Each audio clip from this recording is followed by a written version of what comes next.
Hello, and welcome to another Nautical Institute webinar. This is not a technical webinar, this is a friendly webinar, and we're here to celebrate the Day of the Seafarer. I'm David Petrayko from the Nautical Institute's headquarters staff in London, and I'm being joined here by members and family from around the world, so thank you everybody for attending. On that note, I would like to introduce our president, Gillian Carlson-Jackson, who I won't go through her technical experience, which is vast, but she's just a jolly nice person who looks after seafarers, and we love her for it. So, Gillian, over to you, please. Thank you very much. Thank you very much, David. That's very kind of you. And it is really an honor to be here today on this IMO Day of the Seafarer 2021. The theme for the day has been identified as a fair future for seafarers. And we'll be talking about that throughout the day. Over the past 18 months, we have seen seafarers remain on board vessels long past their contract end dates. They've stepped up, they've gone beyond the expected, sometimes beyond the humanly possible, to keep ships moving. We've also seen the impact on those of the seafarers who have been unable to join their vessels. Those who are stuck at home with the pain of knowing that they cannot do their chosen trade, and all too often, the financial hardship that this also creates. Throughout the pandemic, international organizations have worked together. They've issued many statements, pledges, and visions for a fair future for seafarers. Some of these have led to action, and we have seen crew changes take place. Yet, we're still in the midst of a crew change crisis. We have seen some nations step up and recognize in real and practical terms seafarers as key workers, but there are many countries that have yet to do so. We have seen some action to provide vaccine to seafarers, but there are still hundreds of thousands that remain unvaccinated. So we know that ships are the key to global trade, transporting more than 80% of all goods. The ships are made of steel. It is their crew, the seafarers, the maritime professionals that are at the heart of shipping. So today, on this Day of the Seafarer, and every day, all of us who have had the honor of working at sea remember the joy and passion of what it means to be a seafarer. Today, we also remember at what costs this comes to the seafarers and to their families, recognizing the agony of long separation, loneliness, pain, and trauma.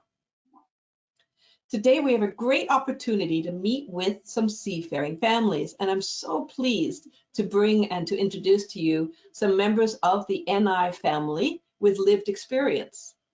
The past president of the Nautical Institute, Krish, and his wife, Durga. Trevor Bailey, there you are, thank you, Wade.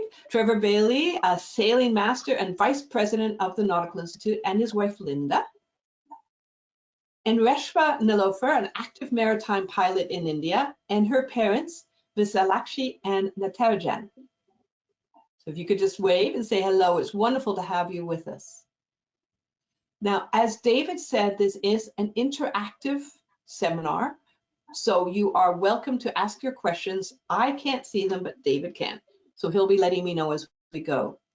But just to get started, since we have our families here, with Durga and Linda and Visalakshi and Natarajan, I would like to know, what is the impact of having a family member working on board? And maybe Durga, we could start with you. Yeah, it's been a good 10 plus years since Krish was sailing, but I remember those years like they were yesterday. I would say as much as a seafarer has a on-off life on sea and at vacation, the family has that much of an on-off life also.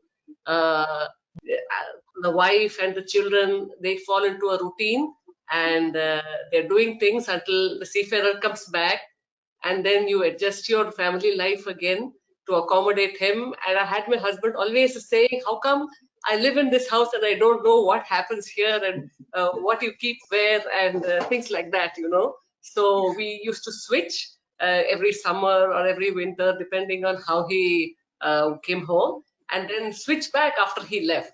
As much as the seafarer needs his, as much as the family needs the seafarer, I think the seafarer needs the family, and that support has to be really, what would you say? Available, and it's as much as it is a family career. I would say it's one of the few careers that spills into family life, unlike 9 to 5 where you just go home and you forget about your office. So yeah, it is a career that involves the whole family. I like that concept of family career. It is. It's a very unique role, isn't it? Visalakshi and Tarajan, what's it like having Reshma being a seafarer, being a pilot in India?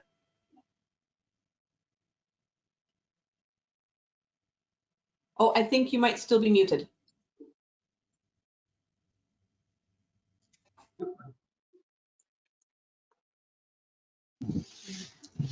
Can you hear me? Yes. Yes, sir. I'm very proud of Reshma being the first and only seafarer in the family.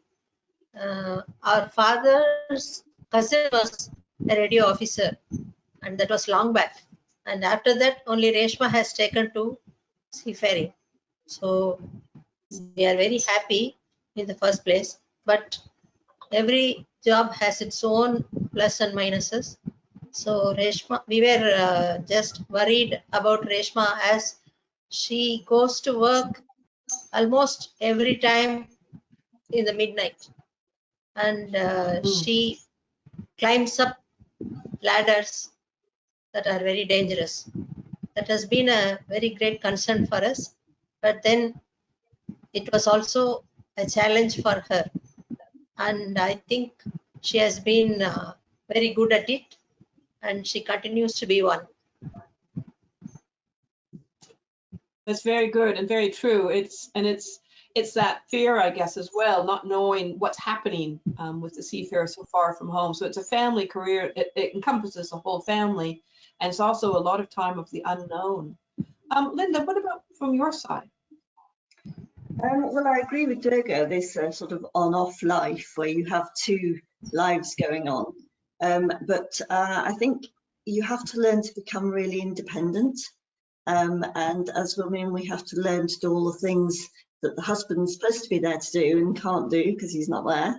So, the whole practical financial side, mortgages and car insurance, house insurance, and coping with all that whilst bringing up a small family. I think it's easier now because the communication is so much better. But back when my kids were little, we didn't have mobile phones. So it was really about the isolation from the partner, not being able to get advice or to share ideas about what we were supposed to be doing, and so having to do it on your own. And that can be really isolating and lonely at times. And that's so good to hear. Thank you for that. And I think it really is something that followed me as well, my family and my boyfriend at the time, then my husband, that it is a family career. It follows a family, that isolation and that loneliness.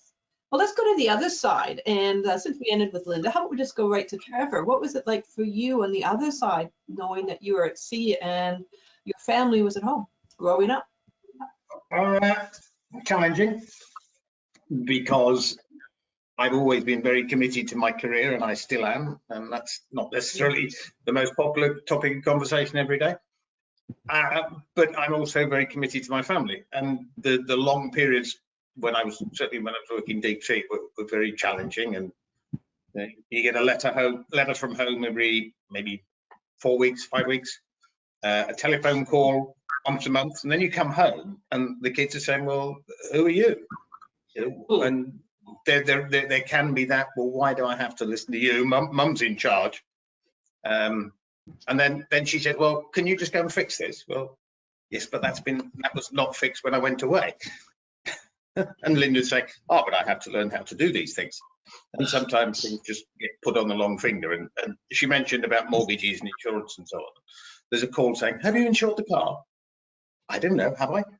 And things like that. So it requires a partnership, a close partnership, to make it work properly, and good communication. And I guess in a way, Durga, that comes back to a little bit of what you were saying.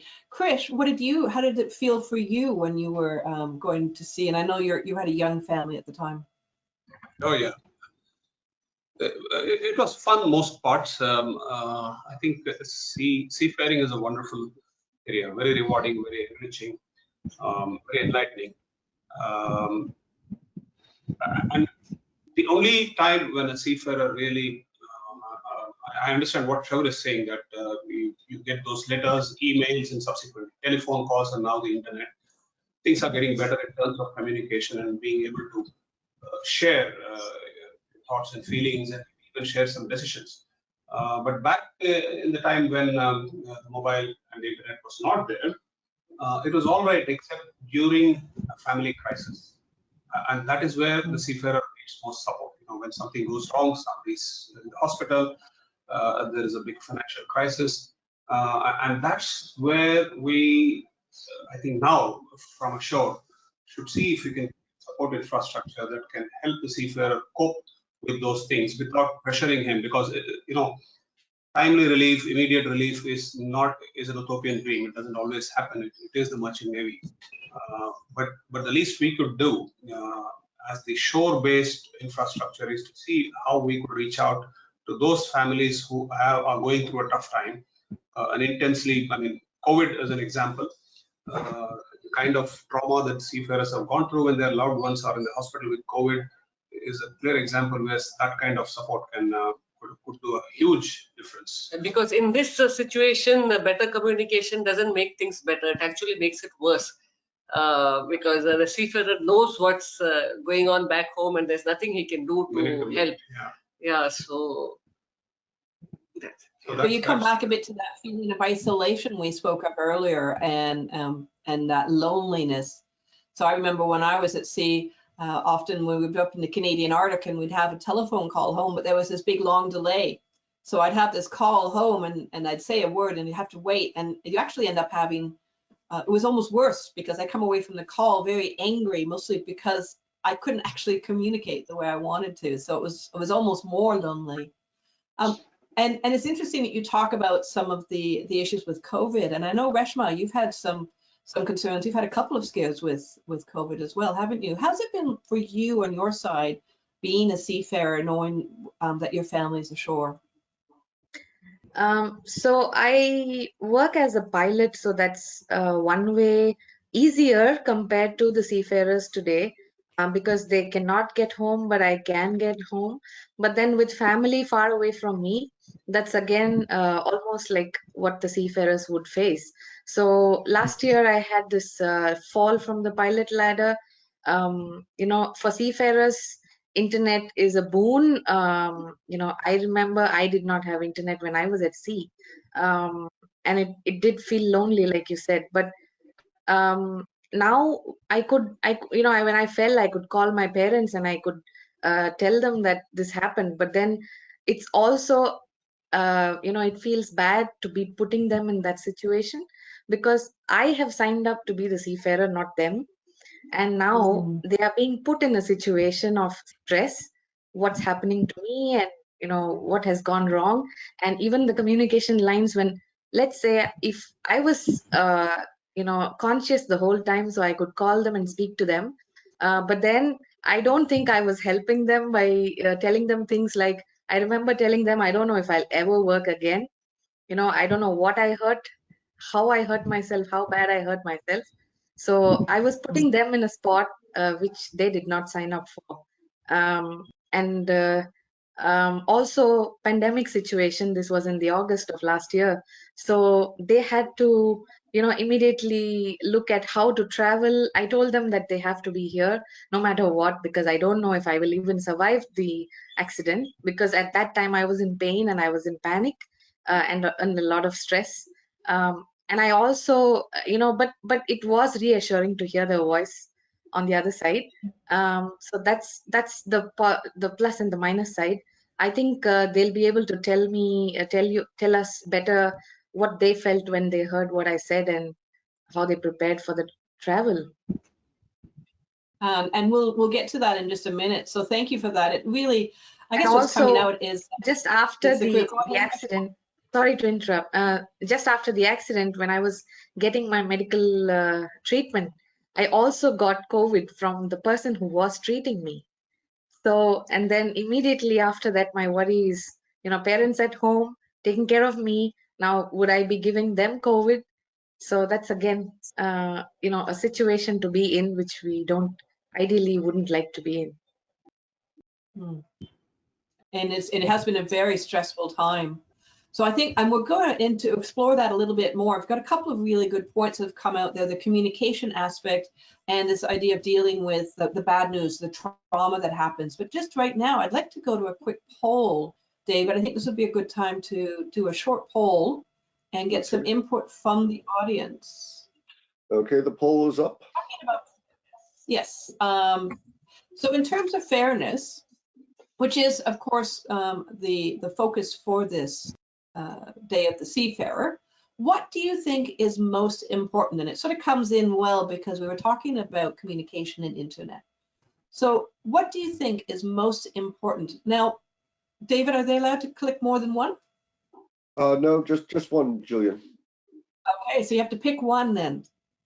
So while you're doing that, what I'd like to do is just talk a little bit about the internet access, and just to let the organizers and the panelists know that you can't vote, I'm sorry, but we'll talk about that. And maybe just sort of going around between all of the participants. I know Durga and Krish, you guys were having a discussion earlier about internet access, but if you were to look at that list, what do you think is the most important in terms of fairness? If you ask me, I would say in today's world, key worker status, because that gets you through the immigration and visas for signing on and signing off. But if we were to look at the longer term, I would say equal rights. It's a bit skewed. Ratings are the ones we should focus on when we're talking about fairness. We practically pamper our senior officers. So in that sense, there is a bit of a dichotomy and that needs to be corrected. So I would say equal rights in the long run, key worker status in the short. Quality of life is also important. Quality of life on board is also very important because, wow. She won, as usual. You are. So Julian, very interesting. Yeah, that's what makes people comfortable, see, and families can be comfortable if the seafarer is not having a bad time of it.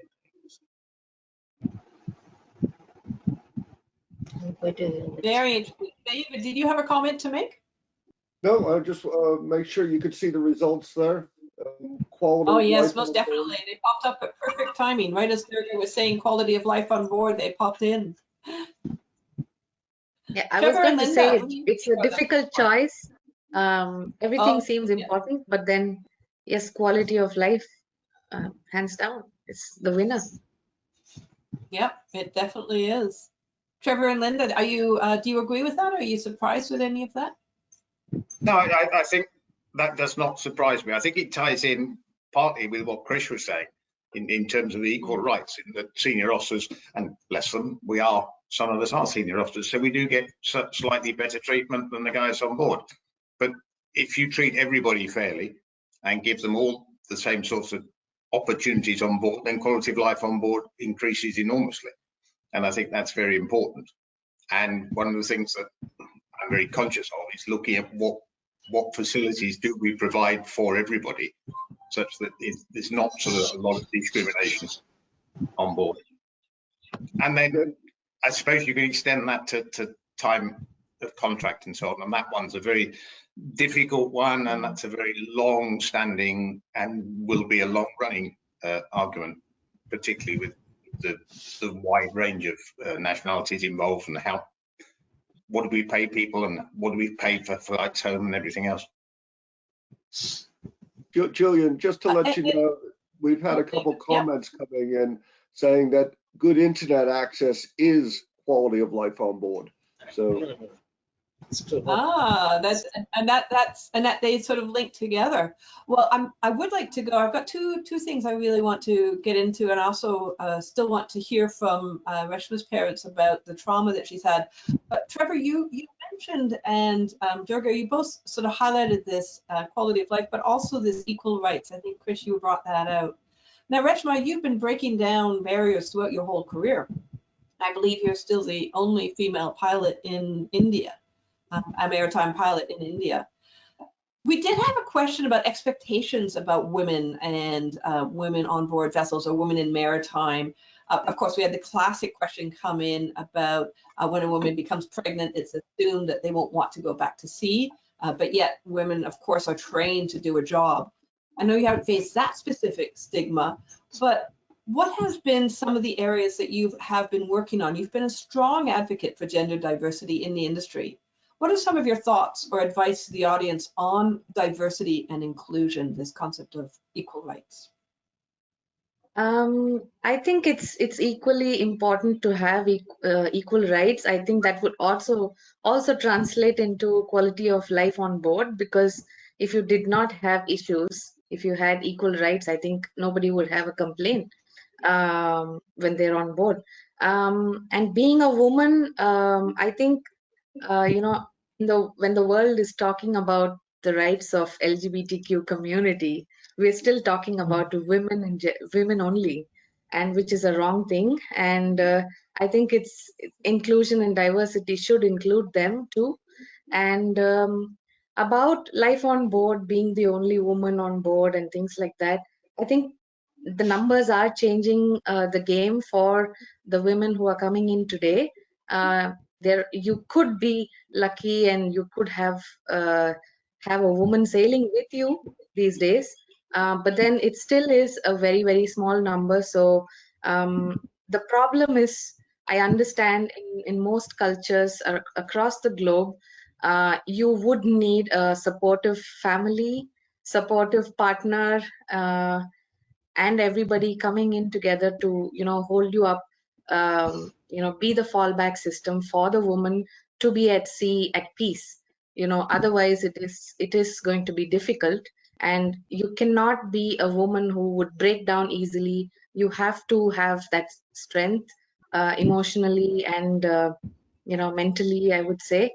Otherwise it is still very difficult to be accepted on board as one of the team.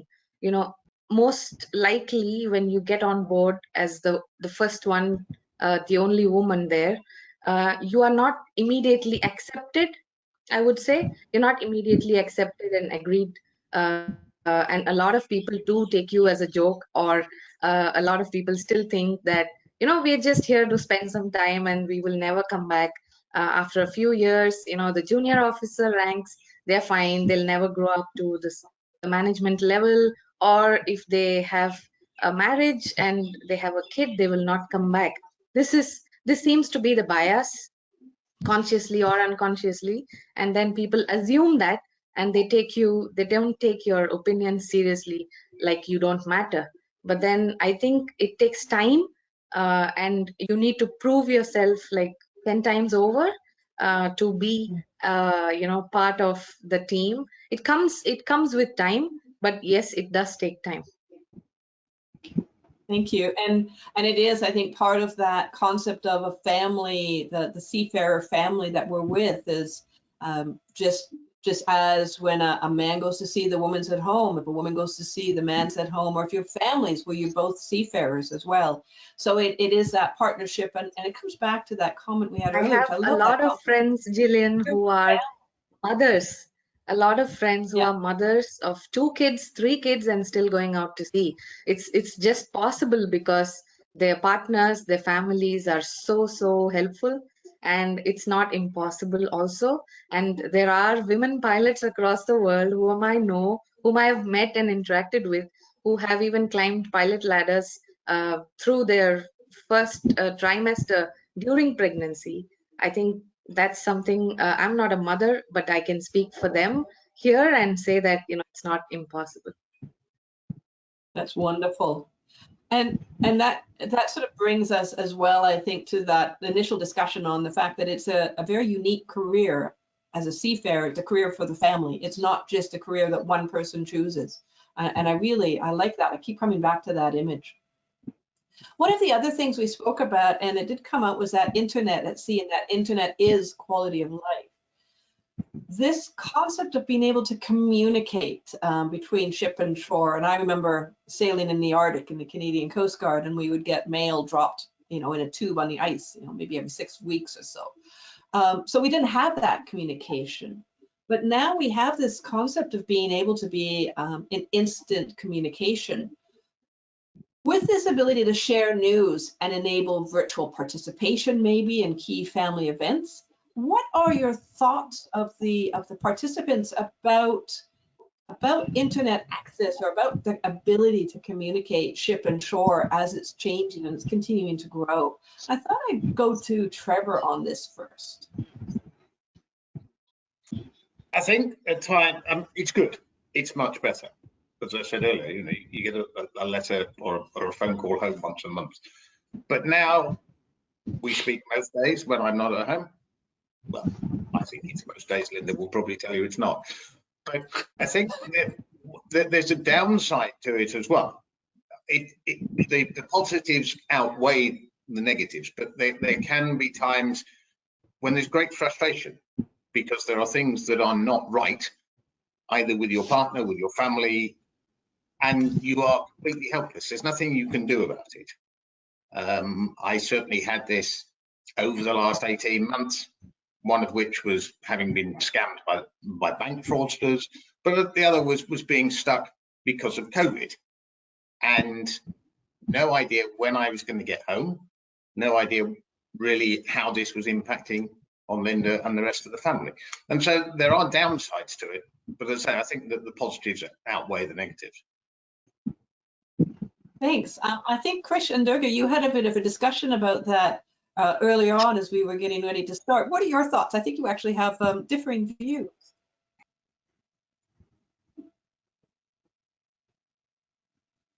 Are you muted, perhaps? Sorry, yeah. Well, absolutely, I agree with Trevor. It's a necessity. Yeah, there is no discussion about that.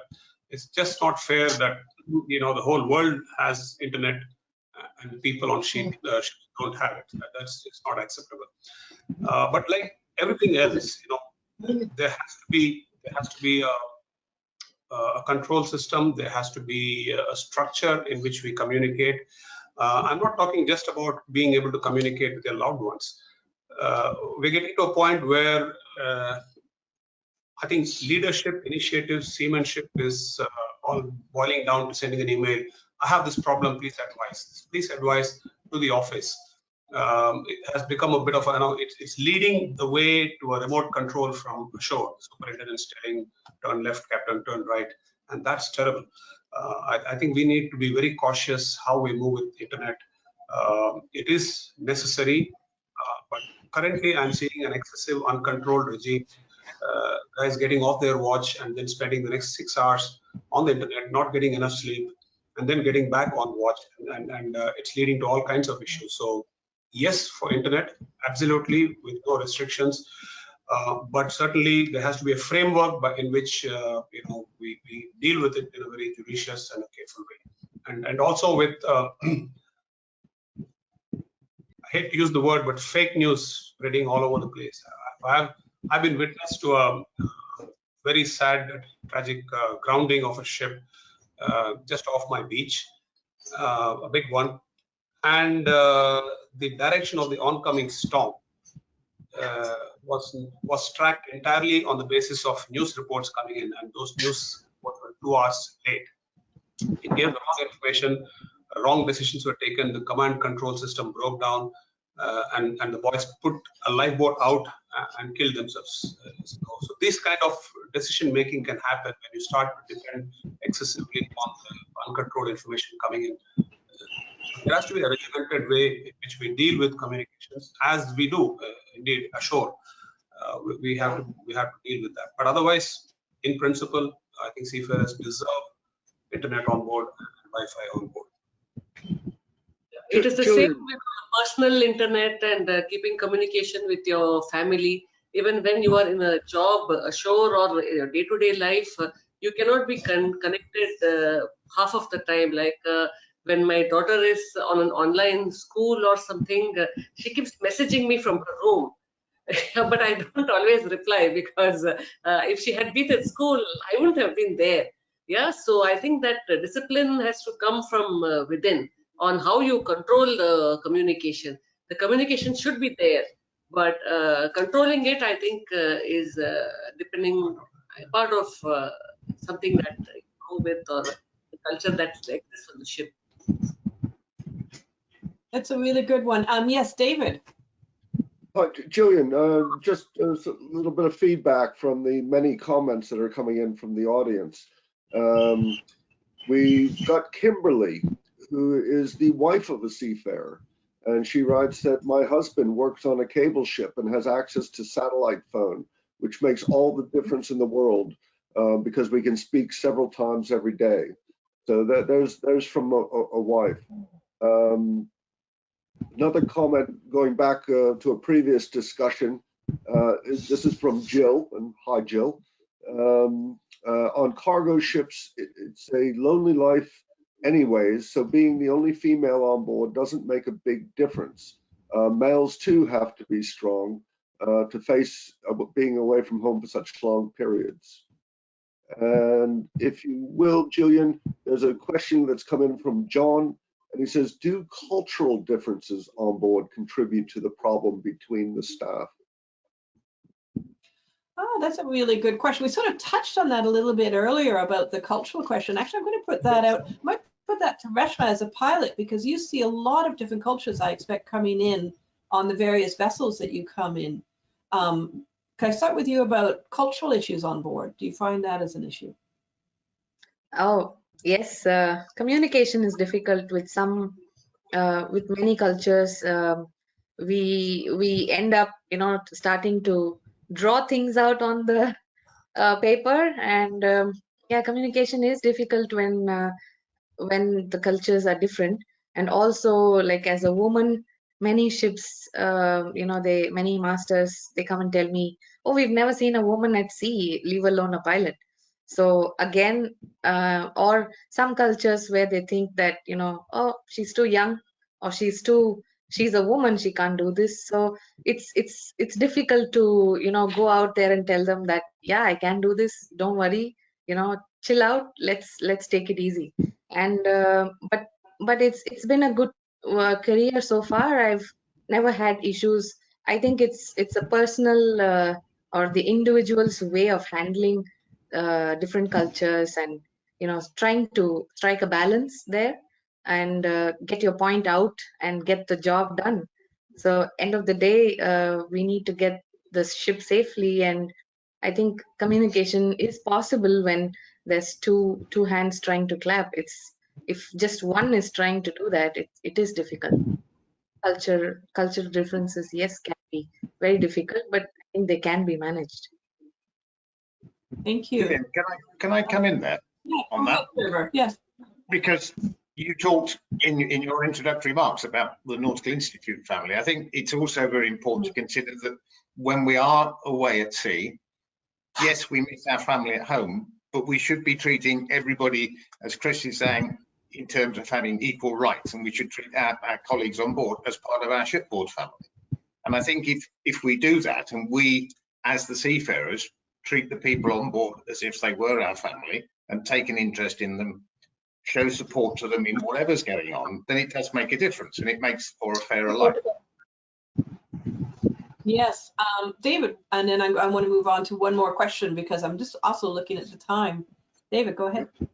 Okay, it's an interesting comment there, because one of our other vice presidents, Captain Andre Legubin, is a great supporter of mentoring, and he always claims that the biggest impediment to mentoring on board is a common language.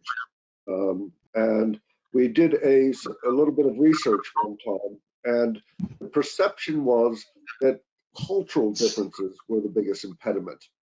And then we had somebody write in afterwards and say, actually, I thought about it, It's not culture, it's language. Because I thought that I couldn't deal with the Russians on board because of their culture.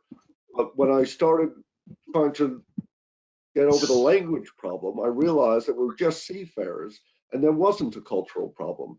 So it was the language. So we got to be very careful about that.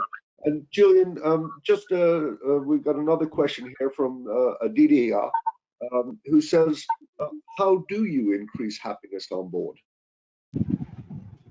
Yes, well, that's a good one. How do we increase happiness on board?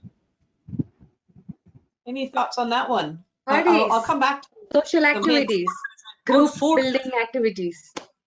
Cultural activities. When we've had good parties with good food and social activities, there's games. I learned table tennis. I learned how to play the game on board because even the people like me who could not play were forced to play with beginners, with the other beginners. So we had the whole team coming together, teaching and playing with us, and we had this great. I mean, that is one of the downsides of internet again, where people just go back to the cabins and go back to their cell phones. But instead, if we could have some parties, like we had barbecue parties, we had games, we had contests with some prizes, and it excites everybody, keeps your mental health going to the right side. And I think that could build there are a lot of team building exercises, games which are interesting and they bring people together.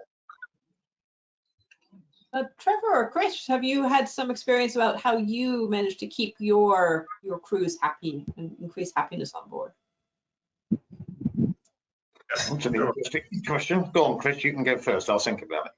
Okay, yeah, Reshma, spot on. I think it's one of the important jobs, especially as a master, and especially when you are on a long voyage. That's when things start to break down a little bit, and you need to break the monotony and hold parties, have social interactions. We used to have games fest, table tennis competitions and things like that, championships.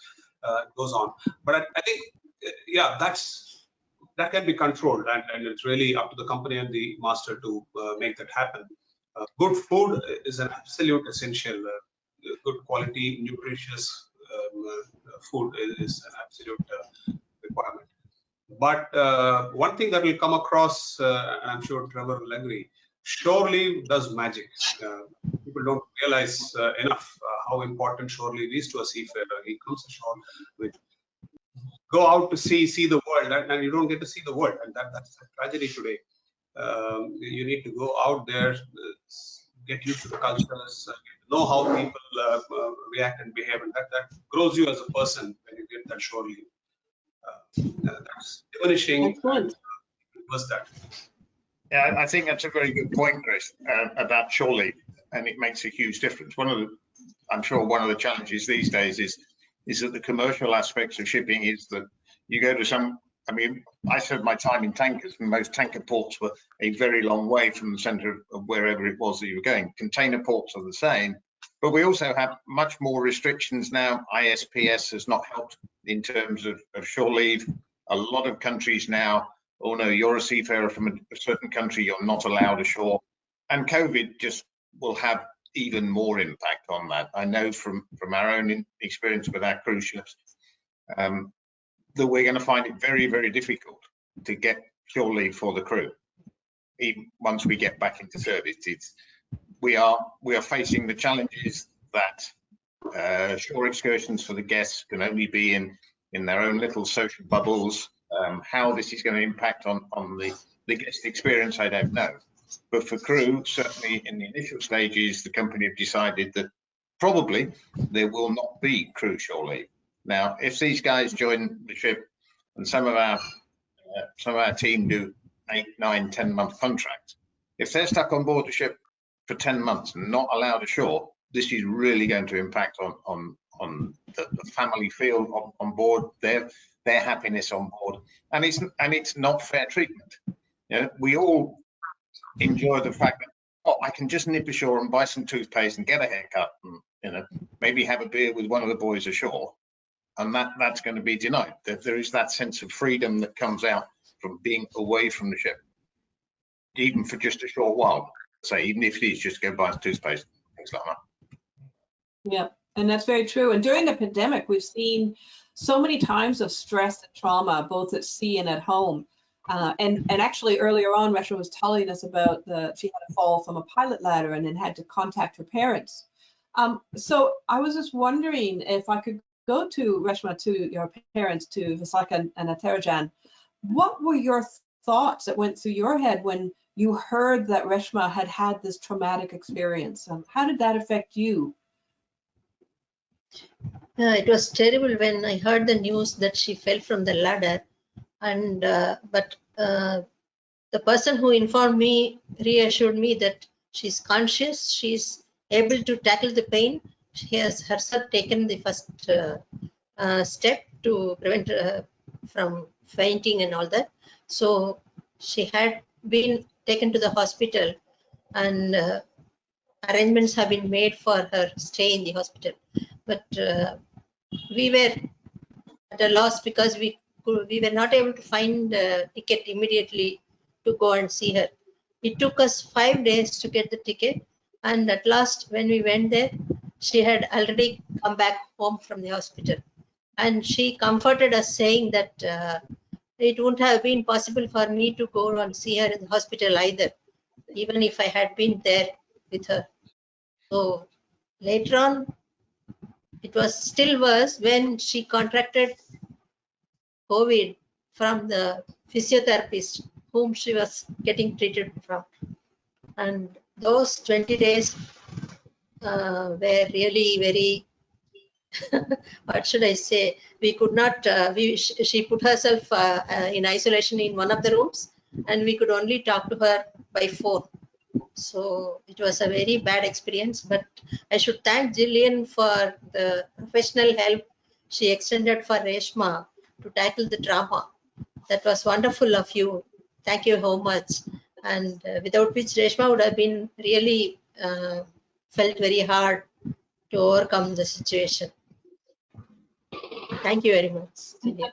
And to be in trauma, I think, would be very difficult. And Natarajan, what does it feel for you to be the father of the first female pilot in India?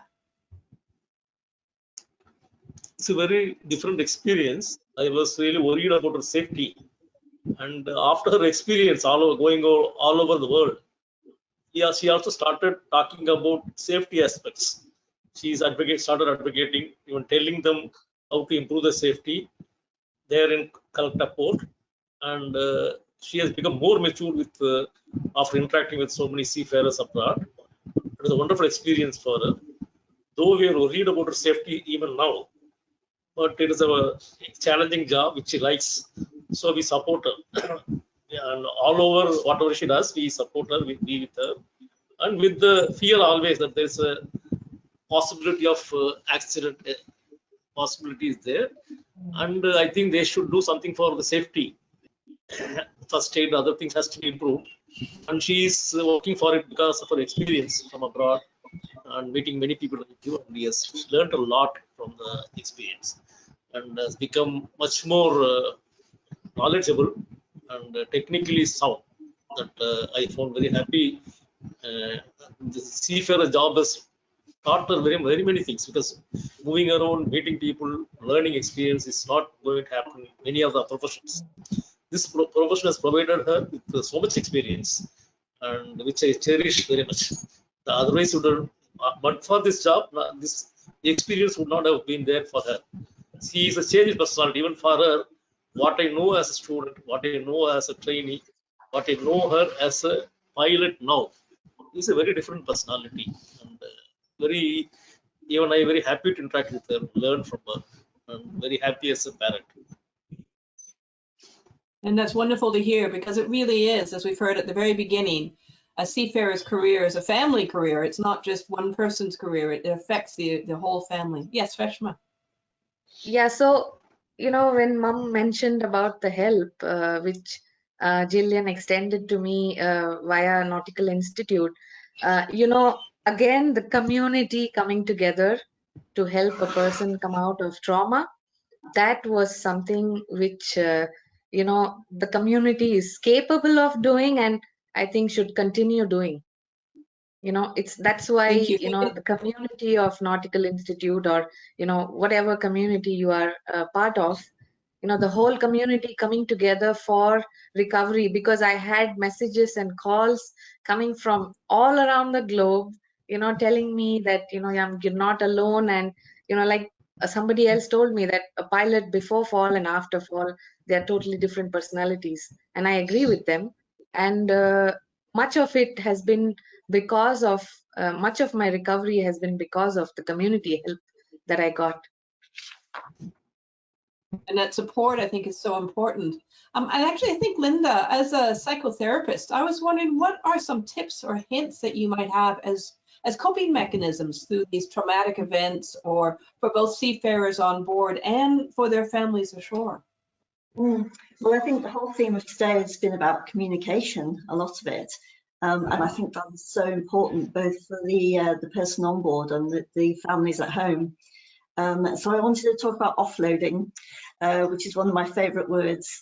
It's really about the need to express yourself on a daily basis. So whether you're able to do that with your partner on board, or whether the communication's not working there because of the internet or whatever, or they're in the middle of nowhere.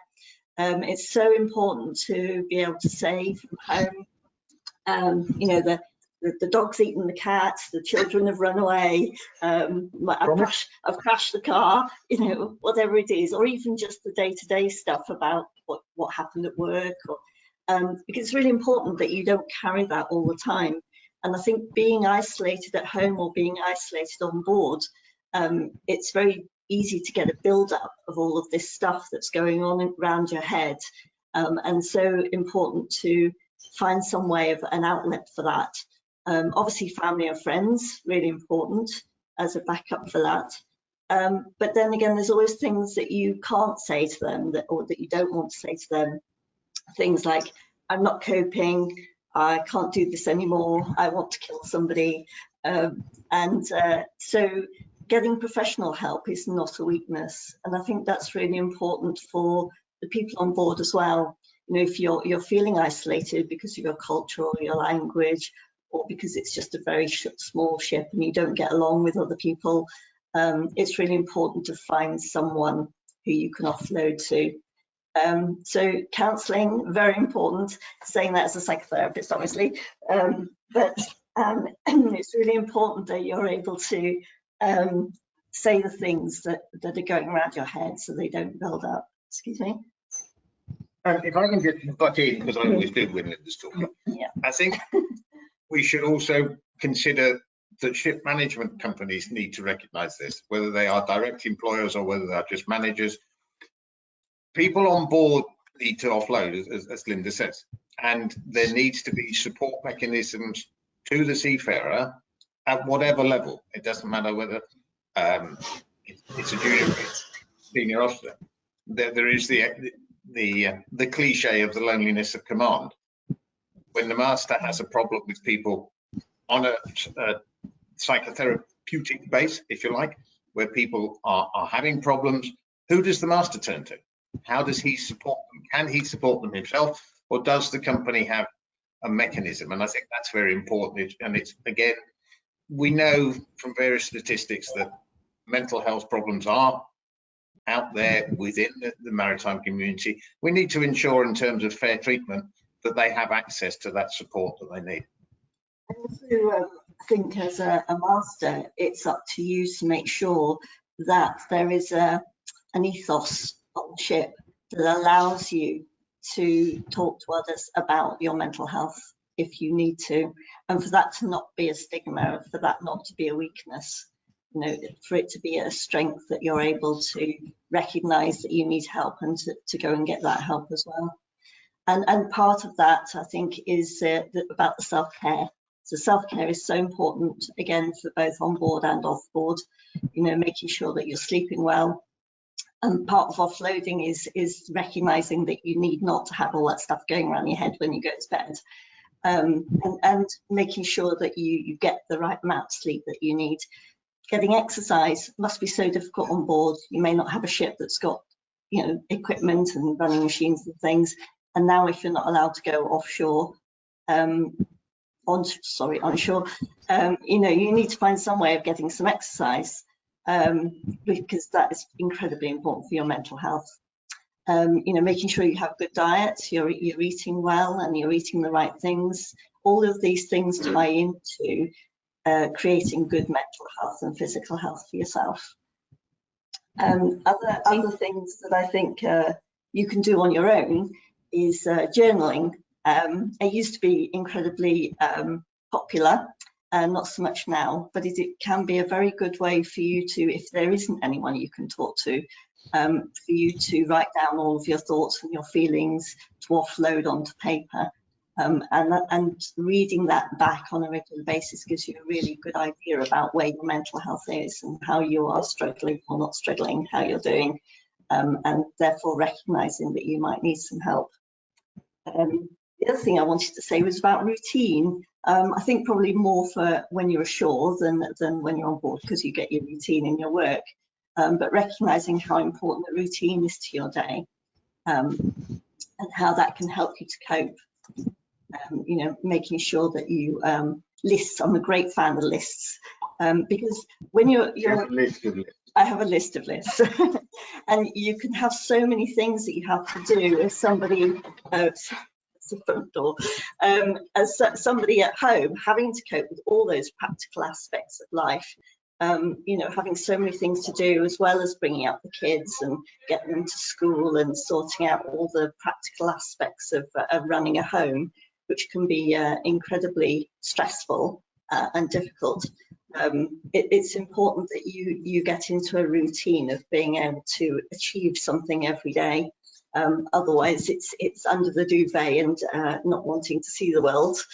And so finding yourself something that you can achieve every day, even if it's only just a little thing for yourself, is really important.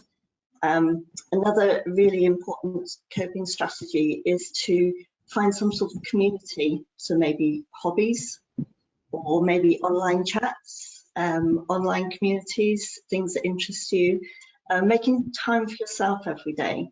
And I think probably that's important on board as well, finding something that engages you that isn't work, and that can challenge you in different ways, maybe stretching your creative side or your musical side, or maybe you'd like to write poetry, or whatever it is that helps to expand you as a person and not keep you in that sort of running pattern of just getting up, doing your work, running through your phone, and then going back to sleep again.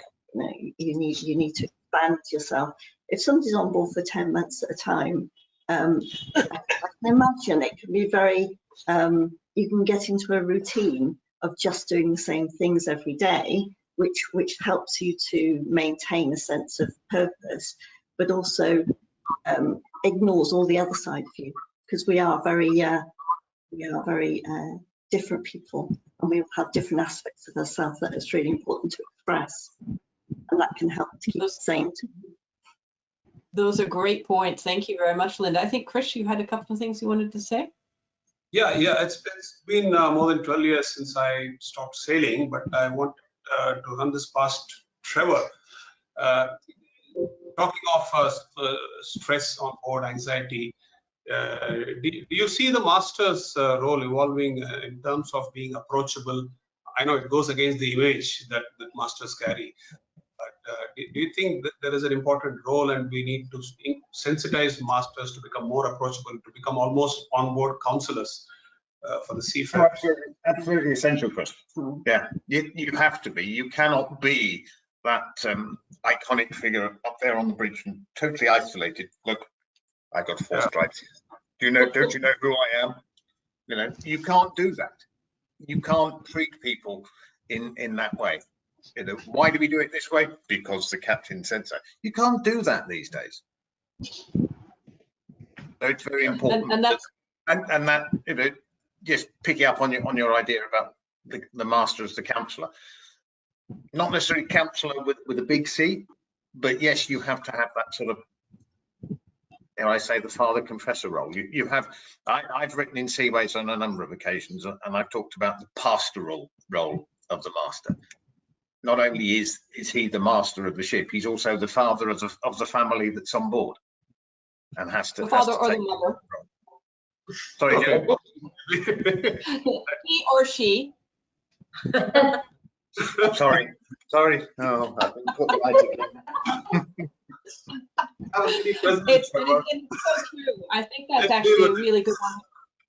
We've talked about self-care, and I remember being on a ship. I used to, on my Walkman, healthy hole it was, and walk around the ship 10 times around the ship was 1 mile. So we got out fresh air, got my exercise, and was out in nature as well at the same time. But it's really important to get these routines going. And actually, it's been a wonderful discussion. We probably could continue on, but we're going to have to start bringing this to a bit of a close. And I did want to say that it's really wonderful. I have an opportunity to welcome my friend and colleague, Dr. Melanie Shankar, who is the Vice Chair of the Indian Maritime University. And it's interesting you talked about some of the skill sets, because Melanie and I was talking recently about the future skill sets for the maritime professional and how these are changing. And this talk about the master being up there on this sort of pedestal, I'm the master and you do what I say, to a much more pastoral role is I think one of those changing skill sets that we're seeing. But Melanie, I'd love to invite you to say just a few words on this wonderful day of the Seafarer. Yes. Thank you, Gillian, and good afternoon and good evening, wherever you, and good morning, depending on where they are listening from. And thank you, Nautical Institute, for having invited me to be a part of the celebration of the International Seafarers Day. And when I say the word celebration, I wonder whether I should use that word this year, considering that the seafarers had undergone trials and tribulations galore. And they've been subjected to a whole lot of challenges in the past year, and we can't see this ending in the next few weeks, next few months at least. And it's not just due to the pandemic. If you see the events in the past few weeks, you look at the Suez Canal event, you look at the event that occurred, incident that occurred in Bombay High, where the master has been held responsible. The poor master of that barge has lost his life, but he's still held responsible. And dead men don't speak, or dead women don't speak. So they have a, irrespective of the pandemic, it's a day-to-day trial and tribulation for them. I think there are so many professions which operate behind the curtain that we don't acknowledge on a day-to-day basis. Seafarers are one of them, and let us stand up and salute them, give them a salute for what they do behind the curtains. What we don't realize, how things move around the world. There are people moving it, and hats off to them.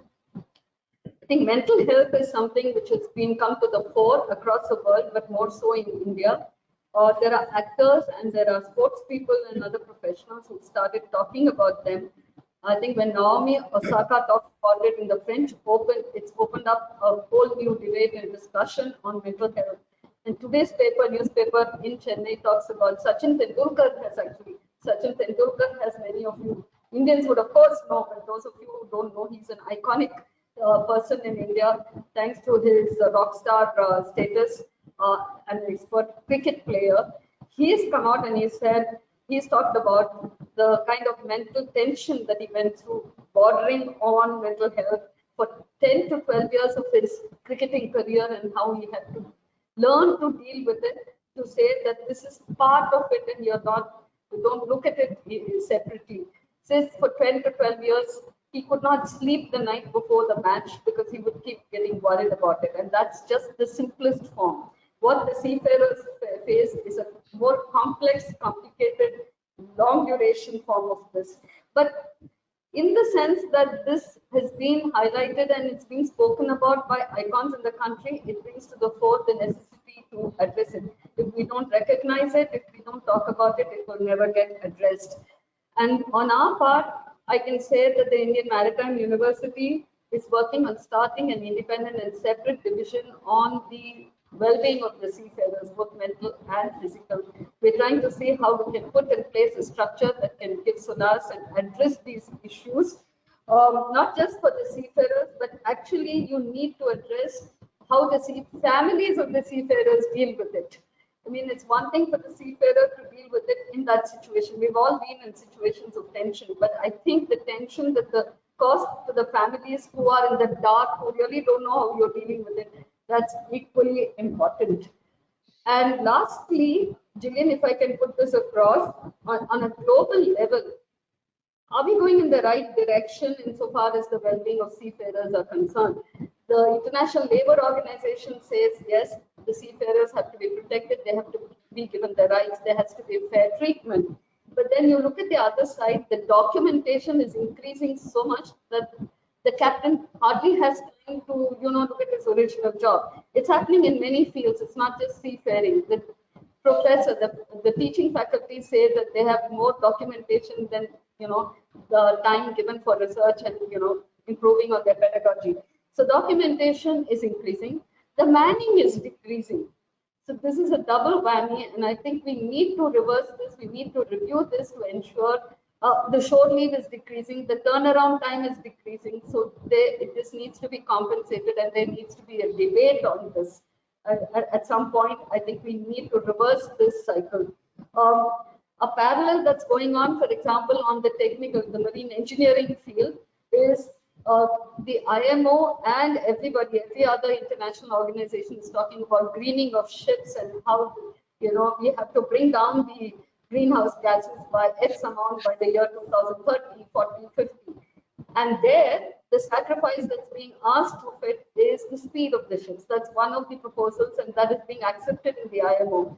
So you reduce the speed in order to decrease the greenhouse gas emissions. So I think they are moving in a direction which is less detrimental to the environment. And on this side, we need to urge to move in that direction, which will be less detrimental to the well-being of the seafarer. And with those words, I wish the seafarers all their best in their, despite the travails and tribulations. And please stay safe. The family stay safe. My best wishes to everybody, and salute to all of you. Thank you, Jim. Thank you. Thank you very much, Melanie. And we actually are coming to the close of this webinar, but I would like to give an opportunity to each of the seafaring families we have here to see if there's any final words that you'd like to say, or any final thoughts that you have for other seafaring families out there. I'll start with Trevor and Linda.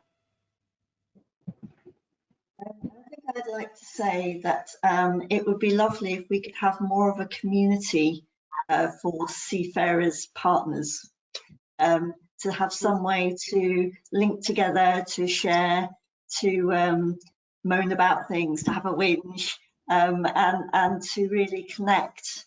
And that would be lovely. Seafarer family network. Yeah.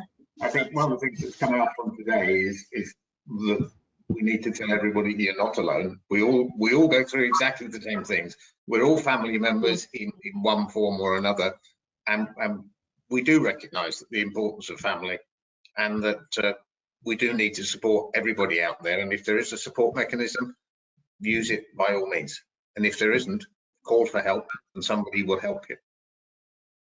I think that call for help as well. And I guess really, Reshma, you did do a call for help, and I think it did help you. Do you have any final thoughts to share? I think, Gillian, we're still at a point where our deceased masters on 2 ships are awaiting to get off the ship, and the families are still waiting for an opportunity to send off their family member.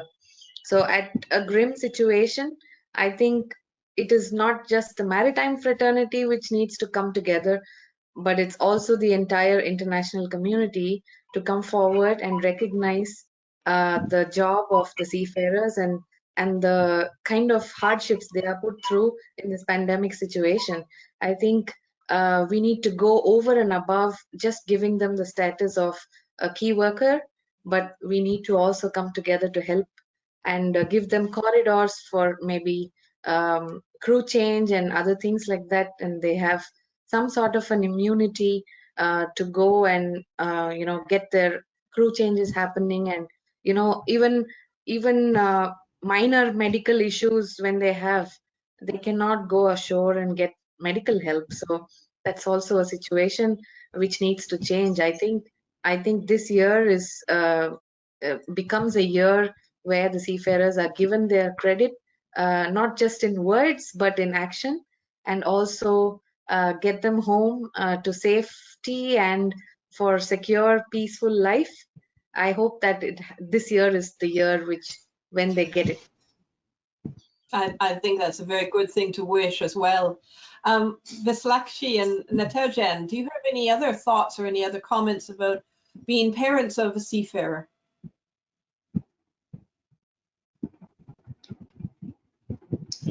I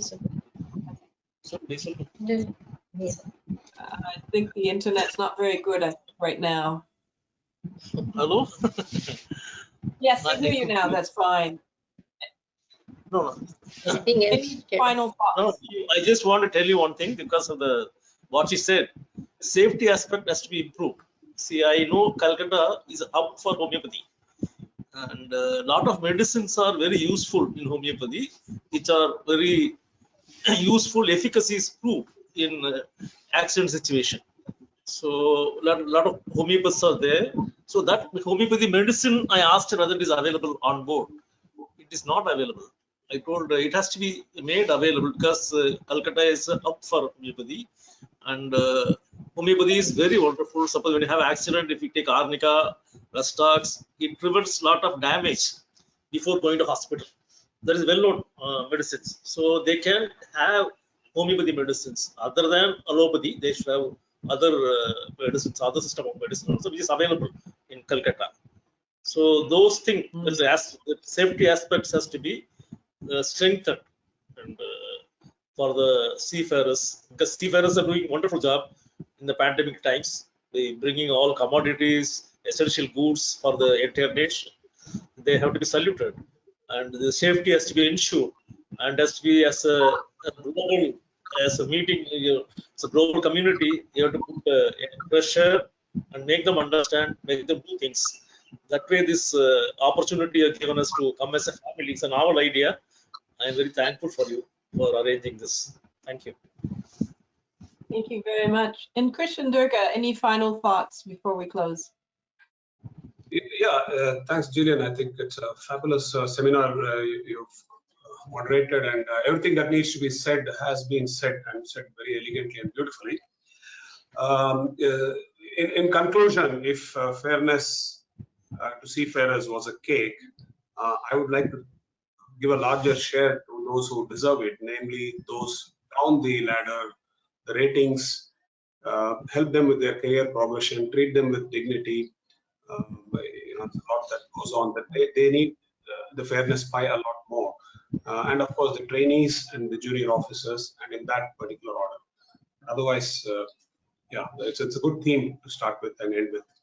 Yeah. And what Linda said about community, I think the Nautical Institute could take a step towards that. Yeah, Nautical Institute connects seafarers so well, but we have seen in the past 15 or 20 years that we've been involved with the Nautical Institute, that given a chance, the families also do connect really well. But maybe the institute can move towards formalizing that, get the families together on some forum. That would help. And I think that's a wonderful idea, and it goes right back to one of our very first comments, where the seafaring career is a career for the family. It's not a career for a person. So it's a very unique career in that way.